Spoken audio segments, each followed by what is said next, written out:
veto. Trump issues first veto of his presidency on camera in the Oval Office. President Donald Trump issued the first veto of his presidency on Friday during an Oval Office ceremony with mothers whose children were killed by illegal immigrants. The angel moms were present in the Rose Garden when Trump declared that a national emergency existed on America's southern border. They returned to the Oval Office to see him formally reject an attempt by Congress to overturn it. "Today I am vetoing this resolution," he said. "Congress has the freedom to pass this resolution and I have the duty to veto it. And I'm very proud to veto it." Within an hour, House Speaker Nancy Pelosi threatened to play her last card, a House vote to override the veto, accusing Trump of a lawless power grab. Pelosi said in a statement that on March 26, the House will once again act to protect our Constitution and our democracy from the President's emergency declaration by holding a vote to override his veto. She will have to marshal 2/3 of the House, 290 seats, to prevail. Democrats hold just 235. If Pelosi were to pull off the feat, the Republican-controlled Senate would get the measure next. Trump has insisted that drugs and criminals coming into the United States would be radically inhibited by the presence of a border wall he long promised to erect. "As president, the protection of the nation is my highest duty," he said, blasting Democrats for passing a dangerous and reckless resolution. "We want border security, we want safety, we want no drugs, we want no human trafficking. Okay?" he told reporters. He also insisted he didn't put pressure on 12 Republicans who crossed the aisle to vote against him Thursday in the U.S. Senate. Trump's national emergency declaration, which his veto preserves, allows him to repurpose billions of dollars to accelerate the wall project. "Voting to kill it," he said, "is a vote against reality." Signing it, he claimed, would put countless Americans in danger, very grave danger. "It is definitely a national emergency. Rarely have we had such a national emergency," he said. The word veto comes from a Latin word that means "I forbid." Tribunes, the people's representatives in the Roman Republic, would use the word when they opposed measures adopted by the upper-class senators. Trump's first veto puts him on a slower pace than any president since James Garfield, who served in office for just 6 months in 1881 and never inked his veto pen. Barack Obama and George W. Bush each vetoed 12 bills. Bill Clinton had 37, George H. W. Bush had 44 in just 4 years, and Ronald Reagan issued 78. Franklin Roosevelt holds the record with 635 during his 12 years in office.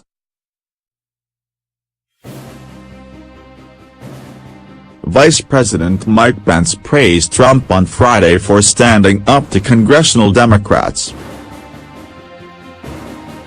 "I don't know that I've ever been more proud to be standing next to your desk than I am today," Pence said as Trump sat at the Resolute desk with the black Sharpie sitting nearby. Senate Minority Leader Chuck Schumer, 16 blocks down Pennsylvania Avenue, was unimpressed. "It is no surprise that the president holds the rule of law and our Constitution in minimal regard," Schumer said in a statement. "There is no emergency. Congress has refused to fund his wall multiple times, Mexico won't pay for it, and a bipartisan majority in both chambers just voted to terminate his fake emergency." Trump emphasized what he has framed as a crisis fueled by narcotics traffickers and murderers sneaking into the country in places where there are no physical borders to impede them. Border agents have apprehended tens of thousands in the past year, but we're bursting at the seams, he said. You can only do so much. In some cases you have murderers coming in, the president said. He claimed that his administration is arresting or expelling thousands and thousands a year of MS-13 gang members and other gang members that are just as bad. They enter, he said, where we don't have proper wall, where we don't have any wall at all.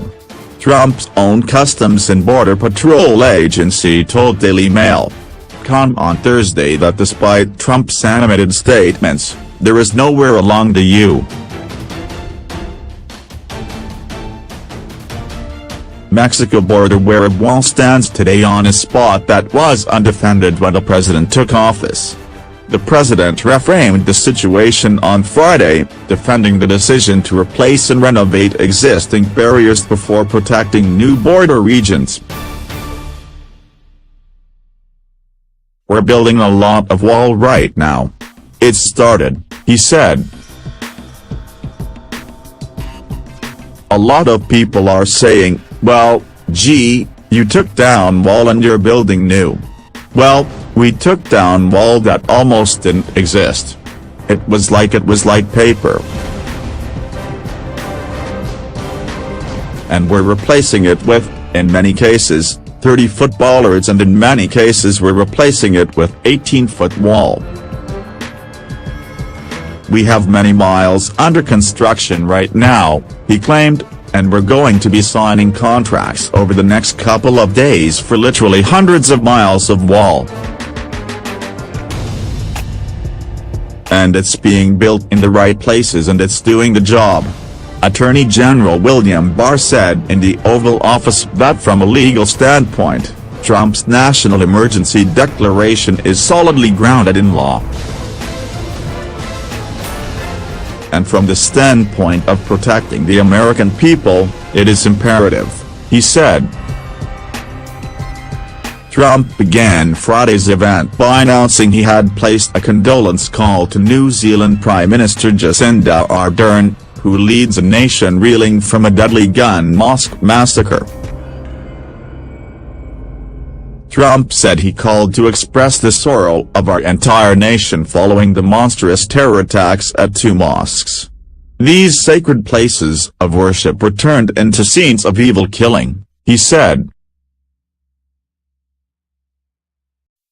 Trump did not directly condemn white supremacy or address the widely publicized manifesto in which the killer expressed his support for the president, described an invasion in New Zealand and stated a desire to start a civil war in the U.S.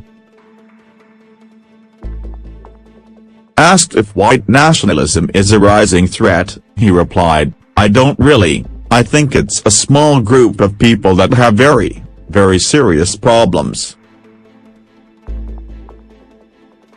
I guess if you look at what happened in New Zealand, perhaps that's the case. I don't know enough about it yet. They're just learning about the person and the people involved. But it's certainly a terrible thing, he added. Neither chamber of Congress had enough votes this week to override the president's veto, but opponents of the policy remained hopeful that dozens of Republicans would reconsider their positions. The president predicted the exact opposite, saying in a Friday afternoon tweet that their constituents would greet them like heroes when they come home over the weekend to their districts. I'd like to thank all of the great Republican senators who bravely voted for strong border security and the wall. This will help stop crime, human trafficking, and drugs entering our country, he tweeted. Watch, when you get back to your state, they will love you more than ever before. The Senate voted Thursday to terminate Donald Trump's declaration of a national emergency on the border in the most significant legislative rebuke he has suffered as president. The 59-41 vote included 12 Republicans who backed the president to support the measure, which had already cleared the Democratic run House. The most prominent rebels were Marco Rubio and Mitt Romney. GOP support for the resolution, which appeared to mushroom in the final 24 hours, was enough to easily ensure passage, setting up Friday's veto. Trump didn't take long to reveal how he would respond. He blasted out a one-word tweet in all capital letters within minutes of the vote: veto. He said. Elaborating a half-hour later, the president said he couldn't wait to exercise his constitutional authority to rebuff Congress for the first time since he took office nearly 26 months ago. I look forward to vetoing the just-passed Democrat-inspired resolution which would open borders while increasing crime, drugs, and trafficking in our country, he tweeted. I thank all of the strong Republicans who voted to support border security and our desperately needed wall. Trump had 10 days, excluding Sunday, per the U.S. Constitution, to send the unsigned bill back, or cave and sign it. After Trump vetoes the measure, the House and Senate would each have to muster the two-thirds majority to overturn it. That would mean 6 more Republicans flipping from Trump's side. A new vote will not be held in the U.S. House of Representatives until March 26. Lawmakers have already fled the district for a week-long recess. The measure would have the effect of terminating Trump's use of the National Emergencies Act to reprogram funds to build a border wall despite a standoff with Democrats during the government shutdown that resulted in Trump being denied the $5.7 billion he was requesting for that purpose. However, supporters of the measure were short of the 67 votes needed to override his promised veto, and lawmakers were leaving town for week-long recess. The vote seeking to turn back Trump on his signature campaign issue came just a day after the Senate pushed back on his foreign policy, voting to end U.S. support for the war in Yemen. The war is backed by a coalition led by Saudi Arabia, a key ally courted by Trump. The Republican-run Senate mobilized to try to overturn his national emergency effort after Trump marshaled $6.6 billion more for wall funding than Congress had appropriated using the emergency designation. Their opposition put Trump in the uncomfortable position of having to censure his own party. Trump moved to milk the issue not long after the vote by sending out a fundraising email with subject line, veto. The email blast asked, should President Trump use his veto power to finish the wall? So did House Speaker Nancy Pelosi. She sent out an email promising to match donations to Democrats dollar for dollar until the president issues a veto. She signed the resolution immediately, holding it up for cameras to get a good look at it and the huge grin on her face. Senators rebuked Trump hours after he told them they would have to go through him to end his border emergency. He said Thursday morning that he would use the power of his pen for the first time in his presidency. A dozen Republicans joined in the rebellion. The list included members of the powerful Appropriations Committee, which has amassed institutional power by steering funds as designated through spending legislation, as well as institutionalists wary of ceding congressional authority to the executive. but the resistance was severely cut by a pledge that Senate Majority Leader Mitch McConnell, himself a former appropriations cardinal, made to Trump not to support the effort. "I will vote to support the president's decision later today, and I will encourage our colleagues to do the same," he said as he opened the vote on the Senate floor. Republicans voting with Democrats to advance the measure were Tennessee's Lamar Alexander, Utah's Mitt Romney, Ohio's Rob Portman, Pennsylvania's Pat Toomey, Kansas' Jerry Moran, Missouri's Roy Blunt, Maine's Susan Collins, Utah's Sen. Mike Lee, Alaska's Lisa Murkowski, Florida's Marco Rubio, and Mississippi's Roger Wicker.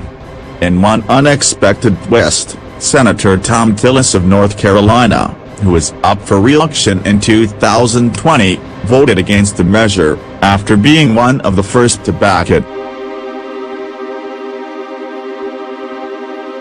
"It's never a tough vote for me when I'm standing on principle," Tillis said last week before he changed his mind.